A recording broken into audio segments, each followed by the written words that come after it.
৩১ দফা কর্মশালা চলছে। বিএনপির ডিপ্লোমা ইঞ্জিনিয়ারিং ইনস্টিটিউটের কর্মশালায় ভার্চুয়ালি যোগ দিয়েছেন দলের ভারপ্রাপ্ত চেয়ারম্যান তারেক রহমান। সরাসরি চলে যাচ্ছি তার বক্তব্যে।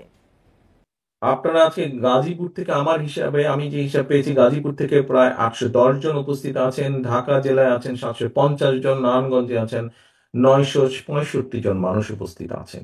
এই যে প্রায় 3000-এর কাছাকাছি মানুষ যে আপনারা উপস্থিত আছেন এখানে, বলে দেওয়া যায় মোটামুটি যে প্রত্যেকটা মানুষের বিরুদ্ধে না হলেও একটি করে হলো, এই স্বৈরাচারের আমলে একটি করে হলো মিথ্যা বা গায়েবী মামলা আছে, মিনিমাম আছে না? প্রত্যেকটি মানুষের নামে আপনাদের আছে। এই যে হাত তুলেছে সবাই, না গাজীপুর থেকে আছে। এখন প্রিয় সহকর্মী, এই যে ঢাকা জেলা থেকে হাত তুলেছে, আহ নারায়ণগঞ্জ থেকেও হাত তুলেছে, প্রত্যেকটা মানুষ। এখন এই যে বিগত 15 বছর আপনারা এত অত্যাচার, নির্যাতন, মিথ্যা মামলা, গায়েবী মামলা সহ্য করেছেন। আমাদের বহু নেতাকর্মী আছে যাদের স্বজন মারা গিয়েছে, আপনজন বাবা মা মারা গিয়েছে, তাদেরকে হ্যান্ডকাফ পরিয়ে জানাজায় নিয়ে গেছে।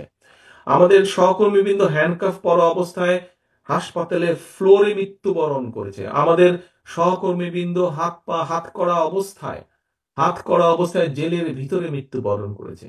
যেই তারা এসেছেন, এই পর্যন্ত দলের ঐক্যকে ধরে রেখেছেন, এই পর্যন্ত জনগণের আস্থাকে ধরে রেখেছেন।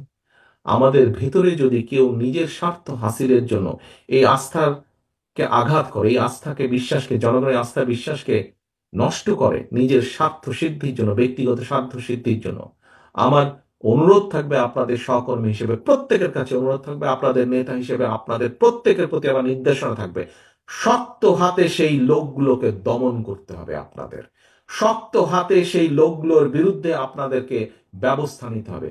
কেন নিতে হবে, কেন আপনাদেরকে এই কথাটি বলছি?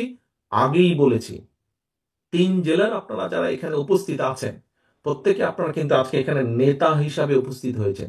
এই যে কর্মশালায় উপস্থিত হয়েছেন, নেতা হিসাবে উপস্থিত হয়েছেন। আপনার অধীনস্থ অনেক নেতা কর্মী আছে।